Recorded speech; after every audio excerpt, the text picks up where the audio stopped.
everybody. It's terrific. Welcome. Thanks for coming. Today I want to talk about a book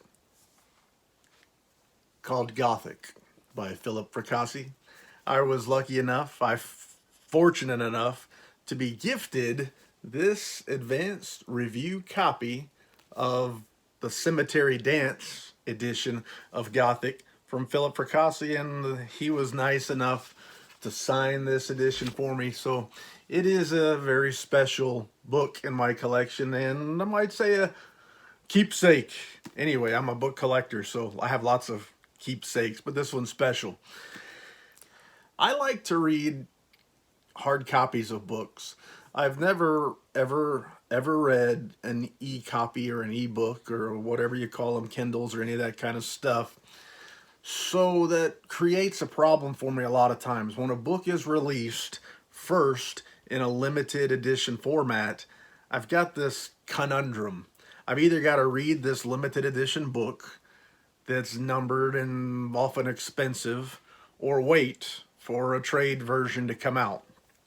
I ordered Gothic in a limited edition version from Earthling Publications not too long ago. There's only 250 copies of those available. And then later, Fracassi announced that he was doing a trade edition with Cemetery Dance, hardcovers and paperbacks coming soon, but I can't remember when they're actually coming out. And that, I gotta wait? No. But Fracassi, my bud, was willing to send me this advanced review copy, and I jumped on it. I was in the middle of a very long book that's very good. I won't tell you what it is, but it was very, very good so far. And I put that joker to the side. It's sitting over here, and jumped on Gothic.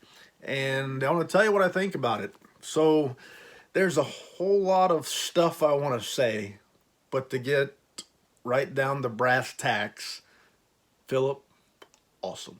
Great job, dude. Thank you. I love this book. Gothic, I'm a fan. And not just because it was a gift, but because this book spoke to me in many different ways, and it kept me wondering. It kept me almost confused. Not confused because I didn't understand what was going on, but confused because I didn't know where I was going. And sometimes those journeys for me in books are uncomfortable. I tend to read books with an idea of where I'm going, and this one I had no idea, and definitely didn't go where I thought I was going to go for sure. But to get started on Gothic, I won't try not to give you any spoilers. I know some folks, any little bit is a spoiler, so I'm going to give you some little bits. If any little bit of information is a spoiler, plug your ears. Don't stop the video. Keep it playing, by all means. Just plug your ears and don't listen. Because I'm going to talk a little bit about the book. I won't give away any endings or any of that stuff. I won't even get too deep into the story. Try to keep it to the information on the back, but I'll tell you what I think about it. Essentially, Gothic is about an author, and some of the information about this author kind of brings to mind other authors, although by no means does it mimic any authors, because much of the stuff is different. But we're talking about an author named Tyson Parks, who was a horror writer and a bestseller. Sold a lot of books, well known. People recognize him when he goes places, and they got his book that they're reading, and they get him to sign it on the subway and stuff like that. But Tyson Parks burned out of writing horror. And this is where some of the similarities go. Burn out on horror, and the publishers and the editor, his editor Harry, is pushing him hard to write horror because that's what's selling. But he's burnt out on it, and he can't put his heart into it. He can't come up with good horror novels. He wants to write historical fiction. And this is where I'm saying, I recognize that guy, because there's an author that I love named Robert McCabe. Kind of the same lines. Wrote a lot of horror, was well known for horror, and got sick of writing horror.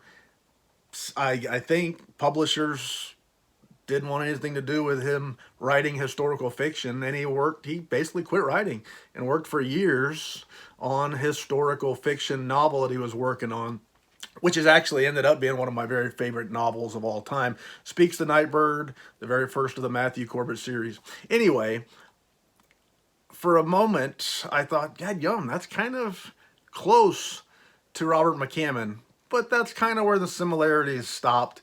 The description of the character and the way his life has gone. It's not anything like Robert McCammon, but some light bulbs went off, and I like that. I like recognizing stuff, and I'm sure it's not an uncommon thing that authors go for.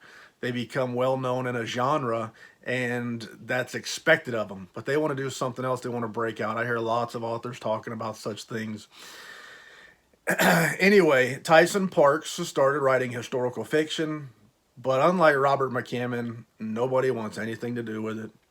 It's not very good. Nobody buys it. He's not making any money. He's selling books based on his name, and he's getting advances based on his name. And he's made a deal that he's going to write another book that's all mapped out on what it's supposed to be, but he can't write it. He's writing something else that's not what he's supposed to be delivering. And his agent, Harry, says that's not going to fly. They're going to want their advance of $100,000 back unless you deliver this book in 30 days, an impossible task. Meanwhile, Tyson's kind of wife, not married, they've been together for 10 years, basically a girlfriend. She's helped to raise Tyson's daughter, Violet.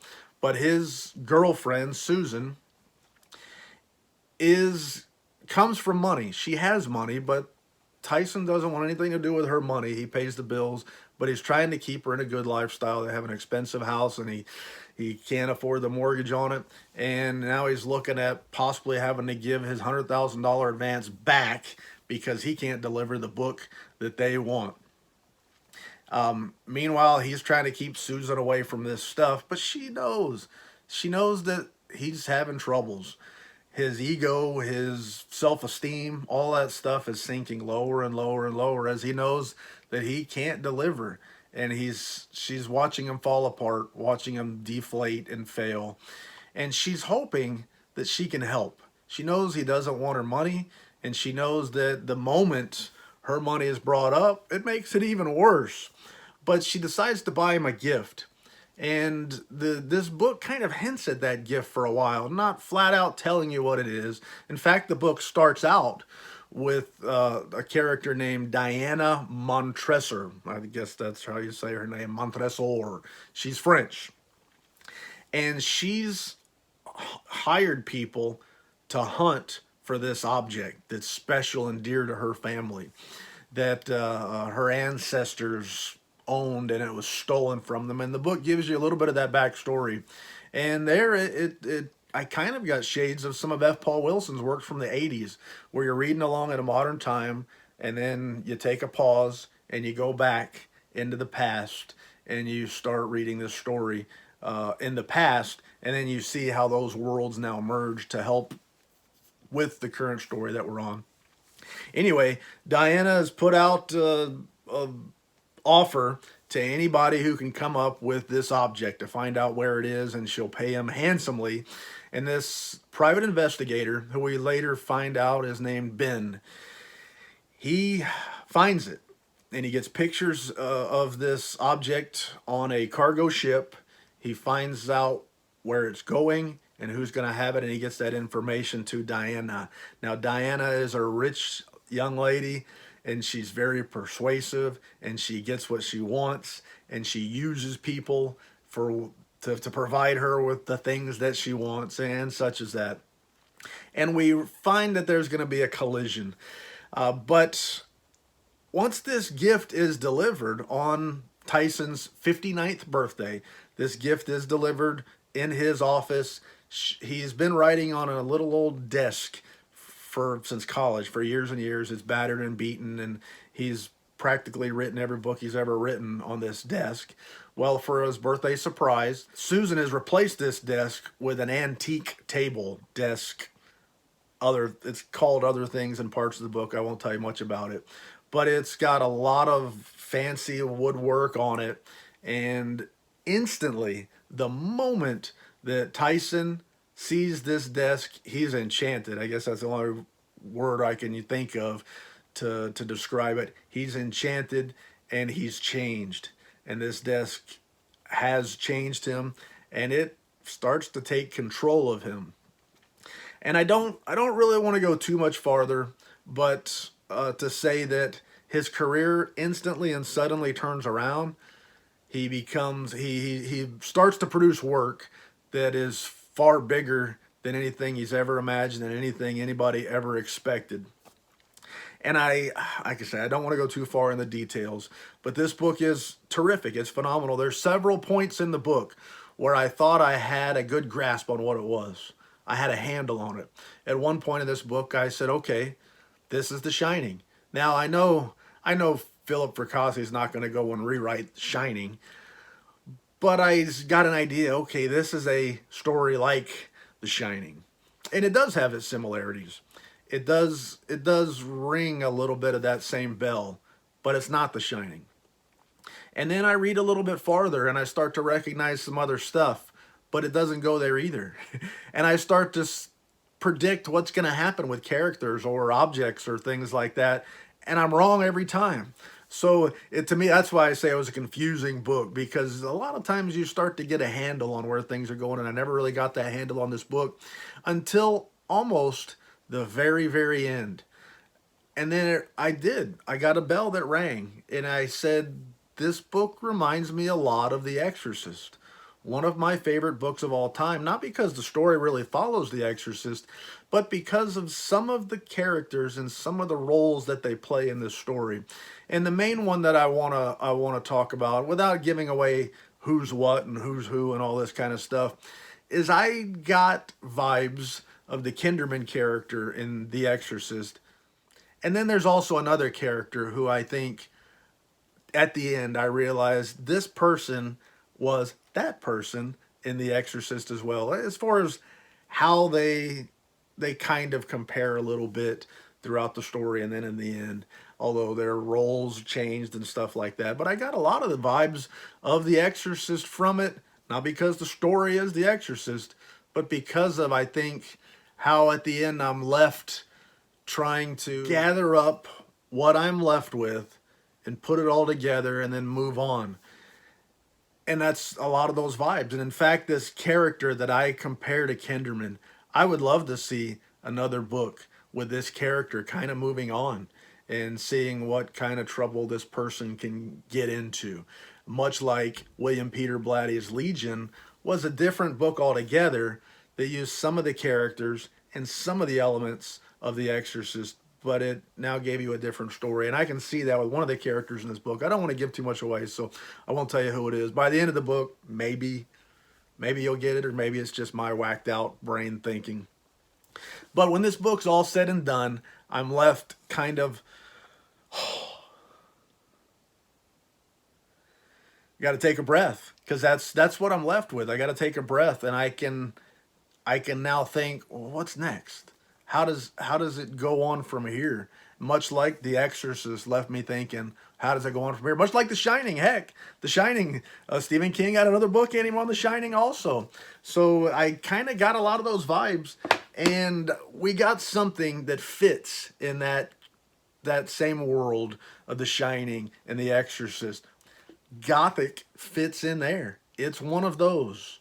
It's not The Shining, it's not The Exorcist, but it's one of those books.